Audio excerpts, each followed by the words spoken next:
Bed Bath & Beyond was once a staple in American shopping centers, especially in California. For decades, its blue and white sign was a familiar sight in bustling plazas and suburban strip malls, drawing in shoppers with the promise of everything from kitchen gadgets to cozy bedding. Known for its iconic blue coupons that seemed to arrive in every mailbox and aisles overflowing with home goods, Bed Bath & Beyond became a household name. The store was a treasure trove for anyone looking to spruce up their living space, offering both essentials and unique finds. It was the go-to spot for families preparing for a new school year, college students outfitting their first dorm, and newlyweds building a home together. The store's wide selection and welcoming atmosphere made it a destination for shoppers of all ages and backgrounds. The store's big discounts and endless options made it more than just a place to shop. It was an experience. Shoppers would spend hours browsing, comparing products, and hunting for deals, often leaving with more than they planned to buy. But as online shopping grew in popularity, traditional stores like Bed Bath & Beyond struggled to keep up. The convenience of ordering from home, combined with fast shipping and digital deals, began to lure customers away from brick-and-mortar locations. High operating costs, fierce competition, and the constant stream of coupon deals started to chip away at profits. The very promotions that once drew crowds became a double-edged sword, making it harder for the company to maintain healthy margins. Eventually, the company faced mounting financial challenges. Sales declined, stock prices dropped, and the pressure to adapt to a changing retail landscape grew more intense with each passing year. In August 2025, Bed Bath & Beyond made a surprising announcement, one that caught both loyal customers and industry experts off guard. The company revealed it would not open any new stores in California, a state where it had long been a retail fixture. This decision sparked a major conversation about the business climate in the state. Community leaders, business owners, and residents began to question what this move signaled for the future of retail in California. The story now involves the company's new leadership, a city mayor, and even the governor. Each is playing a role in shaping what comes next, as they navigate the challenges and opportunities facing both the company and the communities it once served. We'll explore why this decision was made, how it's affecting local economies, and what it means for California's communities, both large and small. The ripple effects are being felt far beyond the storefronts themselves. Let's dive into the turning point for this iconic brand and uncover the new story behind a store so many Californians once called their own. In 2023, Bed Bath & Beyond, once a staple of American retail, declared bankruptcy. The announcement sent shockwaves through communities across the country as all 360 stores were shuttered, leaving thousands of employees suddenly jobless and loyal customers without their go-to destination for home essentials. For many, it truly seemed like the end of an era. The blue and white storefronts that had been a familiar sight for decades were now just memories, and the loss was felt deeply by families who had shopped there for generations. But in the midst of uncertainty, Overstock.com saw an opportunity. The online retailer stepped in, purchasing the Bed Bath & Beyond name and website, determined to breathe new life into the beloved brand and preserve its legacy in a rapidly changing retail landscape. The brand was reborn as a digital-first experience, allowing loyal customers to once again shop for their favorite products from the comfort of home. The familiar blue branding and curated selection of home goods returned, this time with the convenience of online shopping and fast delivery. But the story didn't end there. The new owners, Brandhouse Collective, had even bigger ambitions. They envisioned a future where Bed Bath & Beyond would not only thrive online, but also make a triumphant return to physical retail with a fresh concept, Bed Bath & Beyond Home. Their first test store opened its doors near Nashville, Tennessee, marking a bold step toward reinventing the in-person shopping experience. The grand opening drew crowds of excited shoppers eager to see what the new Bed Bath & Beyond Home had to offer. If the Nashville store proved successful, the plan was to expand into other states, bringing the brand's signature selection and service to even more communities across the country. In California, where Bed Bath & Beyond had once been a household name, many residents hoped for a comeback. The absence of their local stores left a void, and anticipation grew as news of the brand's revival spread. Behind the scenes, the company's leadership faced tough decisions. They needed to be strategic about where to invest their resources, carefully analyzing market data and weighing the risks and rewards of each potential location. The goal was clear: choose locations that offered the best chance for long-term success, ensuring that each new store would thrive in a competitive retail environment. That's when the surprising news broke. California, once home to dozens of Bed Bath & Beyond stores, would be left out of the initial store rollout. The decision stunned many and sparked immediate reactions from disappointed fans. This bold move set the stage for a heated debate about the challenges and realities of doing business in the Golden State, raising questions about the future of retail in California. What led to this unexpected decision, and what does it mean for the future of Bed Bath & Beyond and its loyal California customers? Why skip California, the nation's most populous state? CEO Marcus Lemonis explained it was a business decision, not a political one.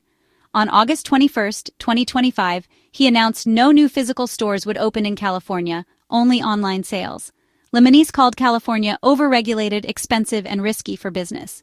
He cited high taxes, costly wages, and endless regulations as major obstacles. These factors, he argued, made it nearly impossible for a new retail chain to thrive.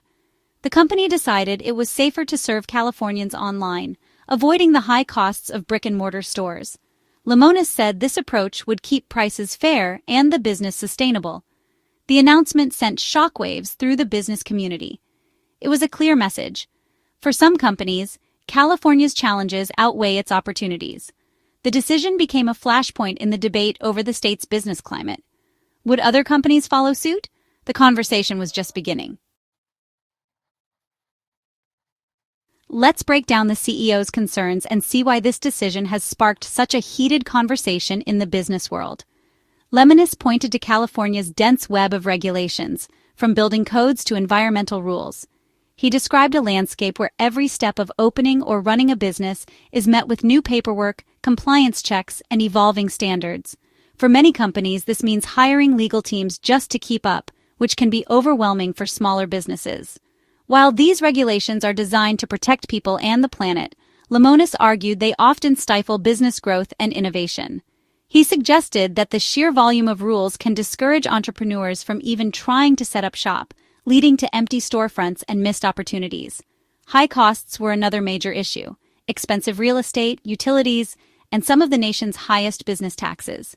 Lemonis emphasized that just renting a space in California can cost double or triple what it would elsewhere, squeezing profit margins before a single sale is made. California's minimum wage is among the highest in the country, and many cities set it even higher. This means that payroll expenses are a constant challenge, especially for businesses that rely on entry-level or hourly workers. For a retail chain, these labor costs add up fast. Lemonis noted that every dollar spent on wages is a dollar not available for reinvestment, hiring, or lowering prices for customers. Lemonis claimed it's tough to keep stores profitable and prices low under these conditions. He pointed out that many retailers are forced to make tough choices, cutting staff, reducing hours, or even closing locations, just to stay afloat. He also criticized the state's budget surpluses, saying they come at the expense of businesses and ordinary citizens. Lemonis questioned whether the state's financial health should be built on such high taxes and fees, especially when so many businesses are struggling. In his view, the system is unsustainable for new ventures. He warned that the barriers to entry are so high that only the largest, most well-funded companies can survive, leaving little room for innovation or competition. The company wasn't willing to risk its future by opening stores in such a challenging environment. Lemonis explained that the decision was about long-term survival, not just short-term profits. This wasn't just about one brand, it was a warning to other businesses. Lemonis hoped his message would spark a broader conversation about what it takes to thrive in California. The debate over California's rules and costs was now front and center. Would the state respond, or would more companies decide the risks outweigh the rewards? The answer could shape the future of business in California for years to come. California's leaders took notice of Bed Bath & Beyond's decision. San Jose Mayor Matt Mahan was among the first to respond. Instead of dismissing the CEO's concerns, he called the situation serious. On social media, Mahan admitted, "We are shooting ourselves in the foot." He agreed that California's policies might be making it too hard for businesses to succeed. Mahan used the moment to promote San Jose as open for business, hoping to attract companies wary of state regulations. He urged other cities to rethink their approach and make California more business-friendly. The mayor's response was a rare public acknowledgement from within the state that change might be needed. He saw the company's exit as a wake-up call. Mahan's message: listen to business concerns before more jobs and opportunities leave. His reaction sparked debate among local leaders. Would others join his call for reform?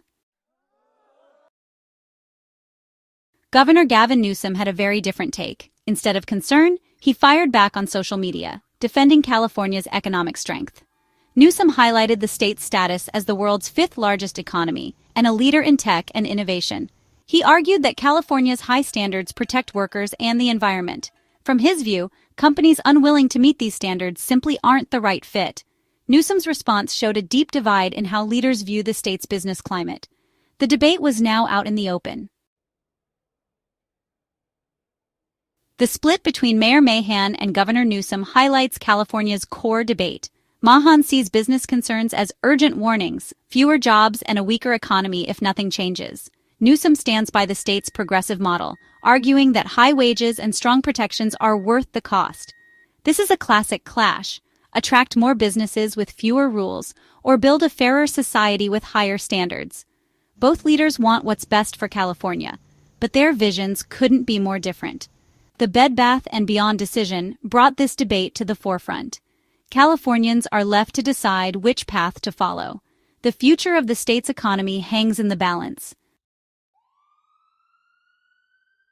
For shoppers, the loss of Bed Bath & Beyond stores means no more browsing aisles or using those famous blue coupons in person. Californians can still shop online, but the experience isn't the same. For workers, the impact is bigger. No new retail jobs from the brand in the state. Other states will see new stores and new employment, but California misses out.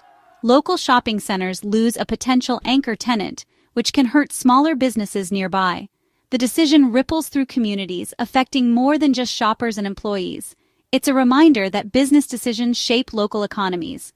The debate over California's business climate is no longer abstract. It's personal. The story is far from over. Bed Bath & Beyond's decision is about more than one company. It's a symbol of a larger debate.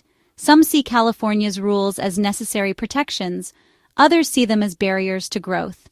The CEO's move was a warning, while state leaders defend their vision of a just, sustainable economy. The question remains: can California balance business success with high standards for workers and the environment? The split between local and state leaders shows there's no easy answer. This story will be cited by both sides in future debates. For Californians, the challenge is to weigh the costs and benefits and decide what kind of future they want. The conversation continues.